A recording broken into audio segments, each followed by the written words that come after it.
it's okay to have some lahu. It's okay to have some entertainment. It's okay to play sports. It's okay to play a video game every once in a while. It's fine. There's nothing. Where does the harm come from?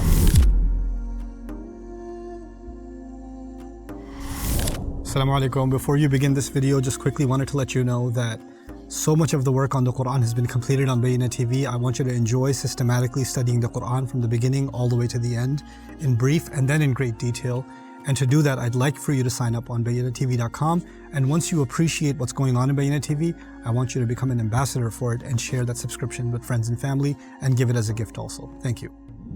أعوذ بالله من الشيطان الرجيم وإذا رأوا تجارة أو لهوا انفضوا إليها وتركوك قائما قل ما عند الله خير من اللهو ومن التجارة والله خير الرازقين رب اشرح لي صدري ويسر لي أمري واحلل عقدة من لساني يفقهوا قولي فالحمد لله والصلاة والسلام على رسول الله وعلى آله وصحبه أجمعين. Assalamu alaikum wa rahmatullahi ta'ala wa barakatuh. So I'm going to speak to you now about the two things that Allah mentioned that distract from the remembrance of Allah: trade and distraction. Another term you can use for distraction is also entertainment. Lahu can also mean entertainment. Okay. Now, what Allah is teaching us in this ayah is that these two things in this particular incident were the main culprit. They were going through a hard time. Money was a big factor. They had to get their business trade deals done, their groceries bought, or whatever they had to do. And that became a heavy factor for them to walk away from the remembrance of Allah. But not everybody went to the caravan because they were going to do trade.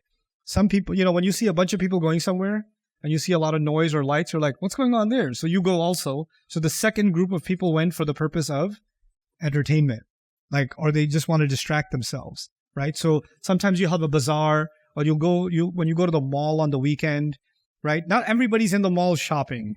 Most people are just walking around without a purpose in the universe. So there's some people that are actually buying stuff, selling stuff, etc. But then a lot of it is just lahu, right? Conventions, trade shows, things like that. There's people that go and actually do business, and other people just say, hey, let's go see what's happening. There's going to be a lot of people there. It's also, in one of the narrations that I didn't share with you, it was also the case that every time there would be a wedding, that the Arabs had a tradition before Islam that they kept even early after Islam, in the early time of the Prophet ﷺ, that the girls, the friends of the girl who's getting married, they would start singing and playing the drum and doing this stuff to celebrate the girl's wedding. It was like a girl's party, and they would do this whole thing on the street, right? And every time that happened, people got attracted to that and wanted to see what's going on, or people were having fun or whatever. It's like a little party going on the street, So that's also part of lahwan.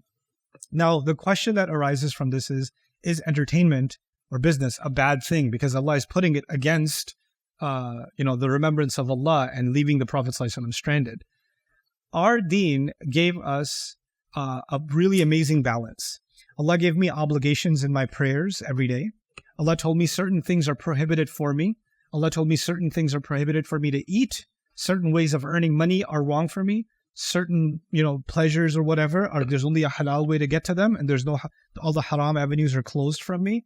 And in every other matter, Allah Azza wa Jalla just, so long as I'm living a purposeful life, there's nothing else expected from me.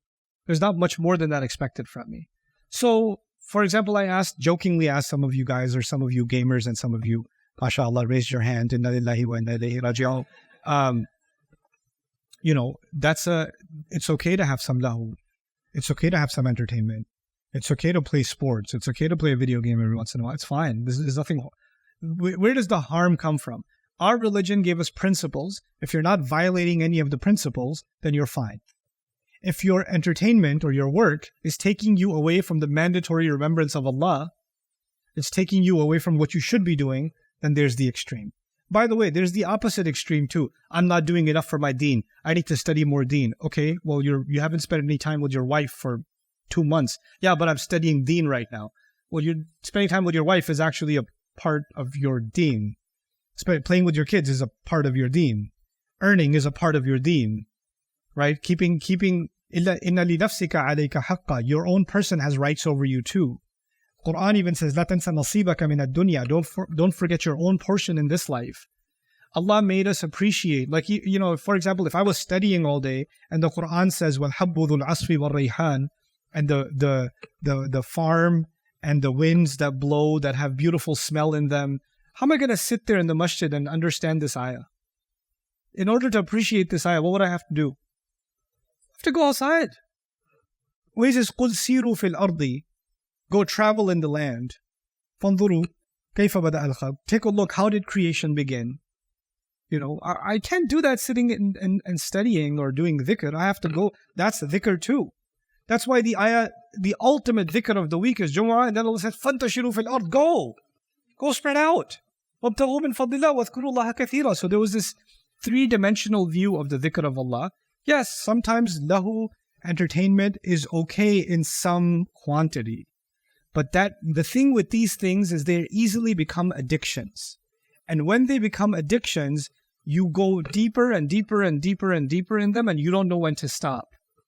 Right? And that's at that point, it's taking you away from the remembrance of Allah. Okay, and that point, it becomes a problem. By the way, some people become workaholics, don't they? They're always thinking business. They're always thinking, gotta open up the next store. They're always thinking, gotta make the more profits, or keeping track of the stock, or whatever else you're doing, Bitcoin or whatever, anything that immerses you so much that now your basic remembrance of Allah is going away. Your obligations to family are going away. You're not even, your connection to the Quran is disappearing. Then this is where you have to draw a line. So Allah mentioned these two things because these two things are actually so dangerous, so powerful, tijara and lahu, that they can even take someone away from the Prophet standing there. They're that powerful. So don't underestimate them. Deal with these. We have to do business.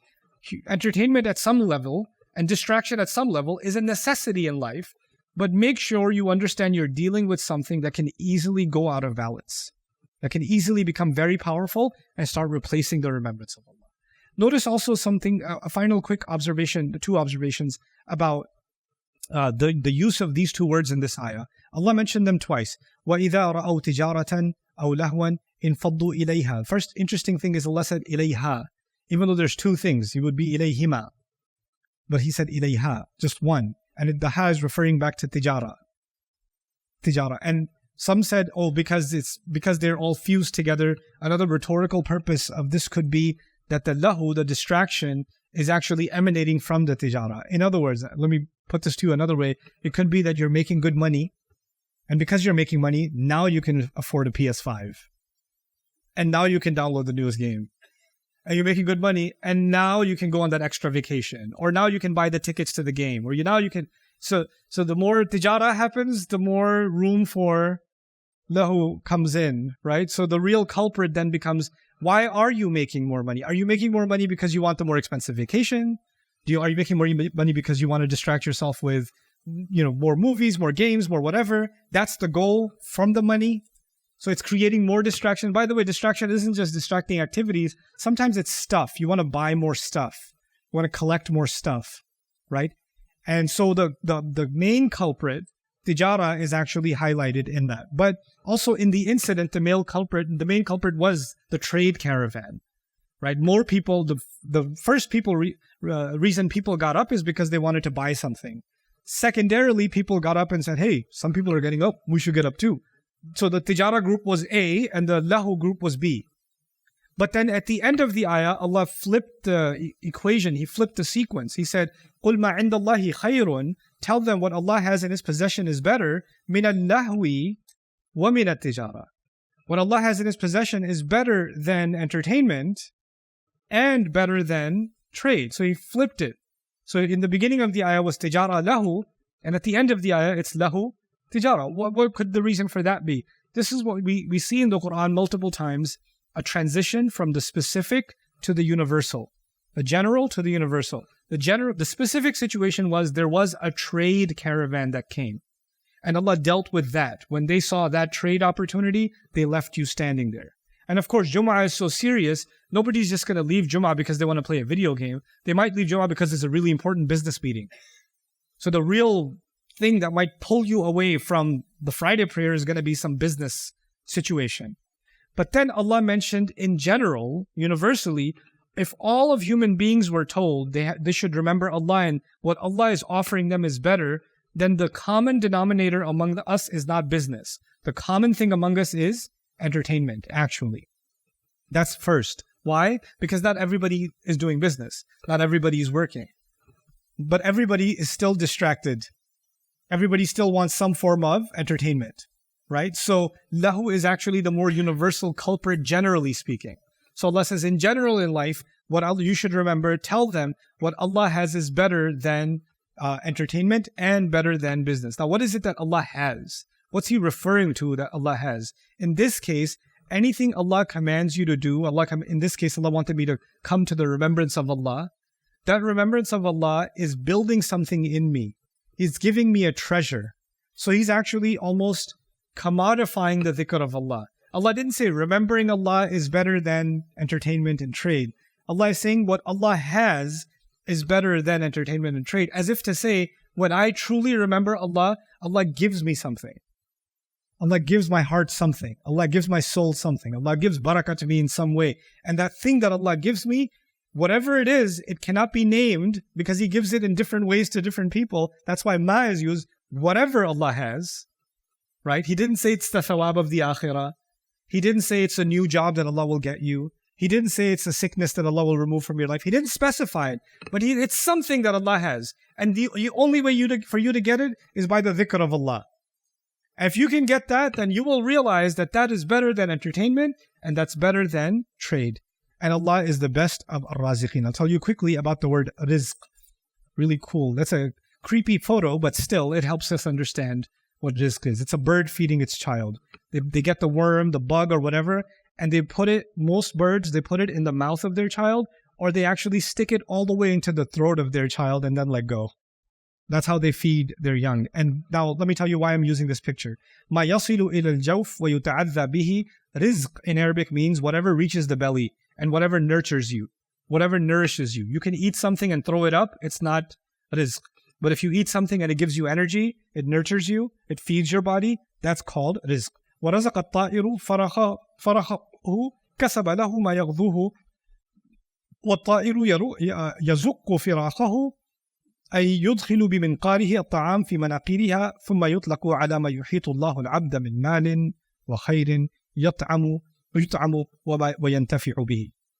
إدخال في الحوزة. Let me tell you what this means. Actually, the Arabs used to use the word rizq to describe the bird putting the food in the mouth of its child. That's how they describe rizq, meaning that which helps the child survive, which provides and nourishes the child. And from it, it started getting used for anything that you place within you, meaning the thing that you store, because the child is storing it in its belly. So anything that you consume, anything that you store becomes rizq. Anything that becomes a part of your life becomes rizq. That enhances your life in some way. So what is rizq then? In its broadest sense, it's actually food is rizq, clothes are rizq, because they are enhancing me in some way, they're nourishing me in some way.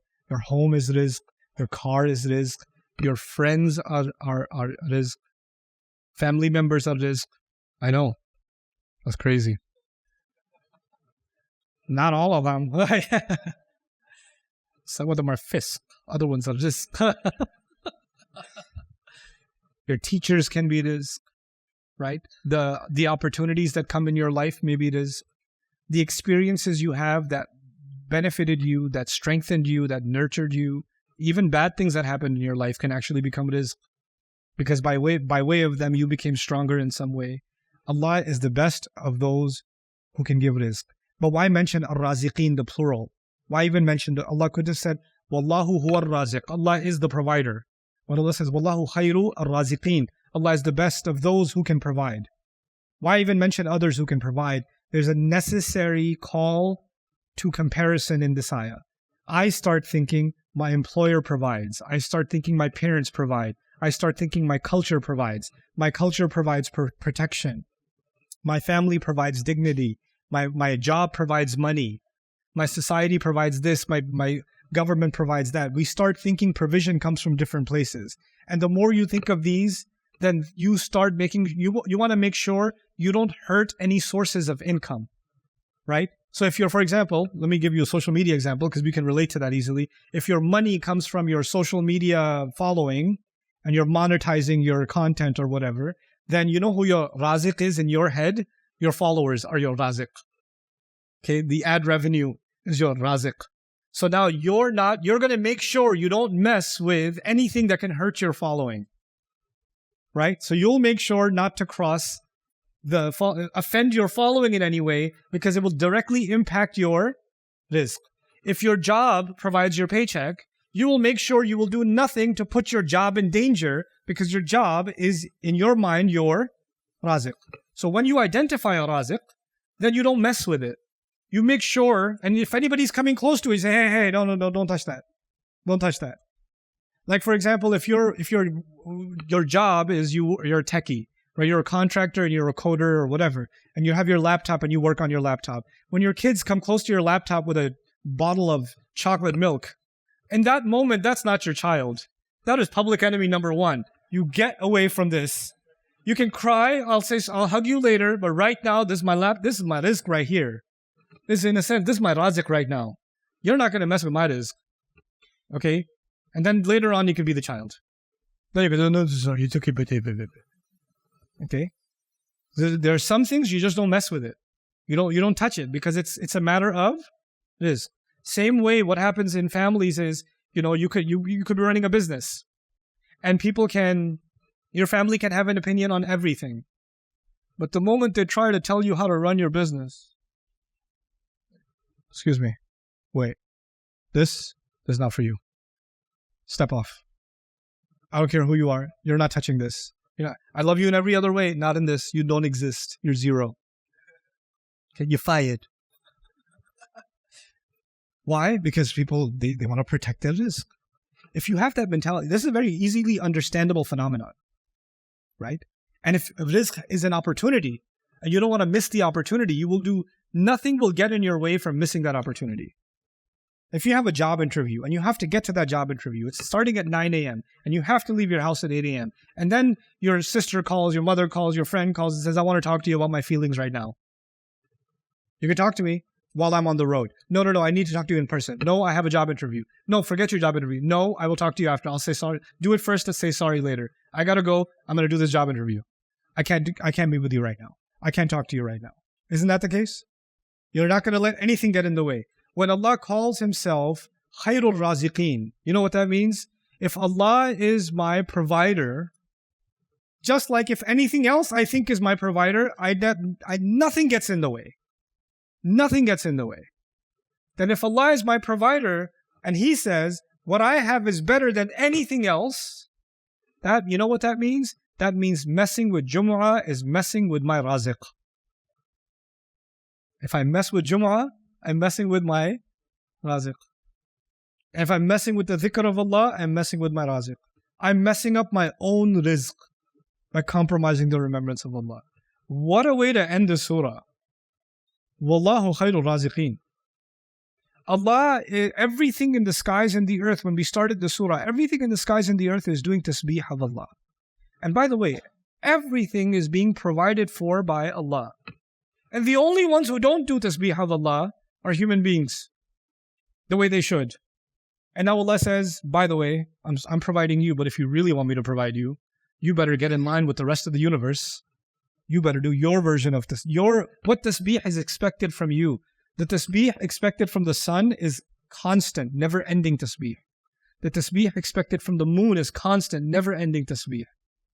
The tasbih expected from you is on particular times. Very little is being asked of you. And of those tasbihat, the biggest tasbih of the week is the Friday prayer. Don't mess with it. Wallahu khairul raziqeen. This is just some speech you're attending. So this is how Allah Azza wa Jal ties the lessons of this surah together. So now I'm going to share with you what we learned in this section 3. I walked you through the structure of section 1 and section 2. So we're the final section 3, right? So we see إِذَا نُودِيَ لِلصَّلَاةِ مِنْ يَوْمِ الْجُمُعَةِ فَاسْعَوْا إِلَى ذِكْرِ اللَّهِ وَذَرُوا الْبَيْعَ. When the call is made for Friday prayer, rush to the remembrance of Allah and leave the sale. We covered that. Then ذَلِكُمْ خَيْرٌ لَكُمْ إِن كُنْتُمْ تَعْلَمُونَ. That is better for you if you actually know. فَإِذَا قُضِيَتِ الصَّلَاةِ When the salah is done, what should you do? فَانْتَشِرُوا Go out, spread out. وَابْتَغُوا مِنْ فَضْلِ اللَّهِ Seek Allah's favor. وَاذْكُرُوا اللَّهَ كَثِيرًا Remember Allah a lot. And if you can do these things, what's going to happen? لَعَلَّكُمْ تُفْلِحُونَ So that you may succeed. That's the formula Allah gave. Then He says, وَإِذَا رَأَوْا تِجَارَةً أَوْ لَهْوًا انْفَضُّوا إِلَيْهَا وَتَرَكُوكَ قَائِمًا When they saw trade and distraction, they ran off to it. They broke off from the Friday prayer. And they left you standing, leaving you standing. قُلْ مَا عِنْدَ اللَّهِ خَيْرٌ مِنَ اللَّهْوِ وَمِنَ التِّجَارَةِ Tell them what Allah has is better than distraction and better than trade. وَاللَّهُ خَيْرُ الرَّازِقِينَ And Allah is the best provider. This is the final section of the surah. Let's go through that again. When the call is made, leave and rush to the remembrance of Allah. On the flip side, when the call was made, they ran off and left you standing. So you should be leaving business, but what you did was you left the Prophet. You see that?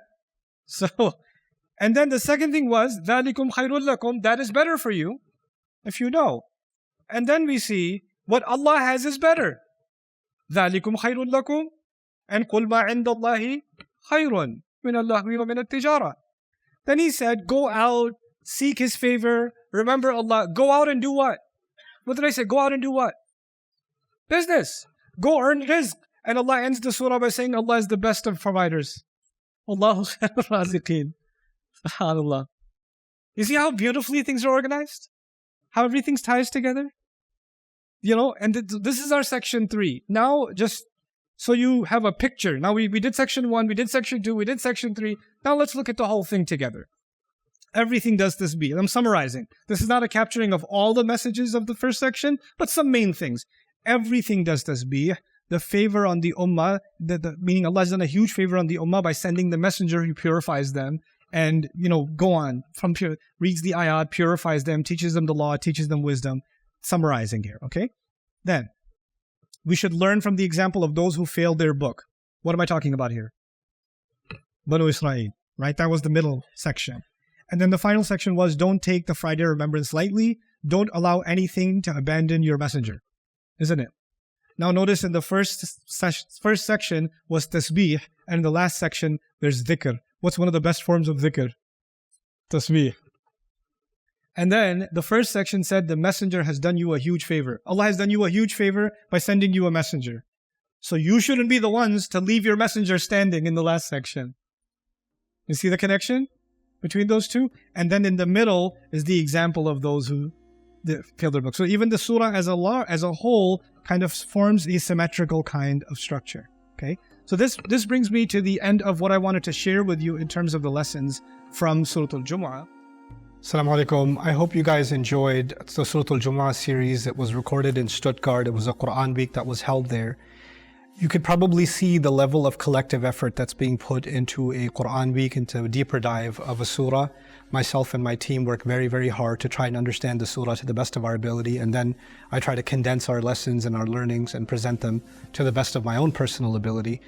And I want this to be the beginning for you. If you got a taste for what deeper Quran studies look like, and I can help you embark on that journey a little bit, then I want to invite you to join Bayyinah TV and to explore all the other surahs that we've done in this fashion, and we continue to do, inshallah ta'ala. Also take this opportunity to help 50,000 and plus students from around the world that cannot afford the $11 a month subscription, and you can help sponsor one of them, inshallah ta'ala. Thanks so much for listening. Assalamu alaikum wa rahmatullah.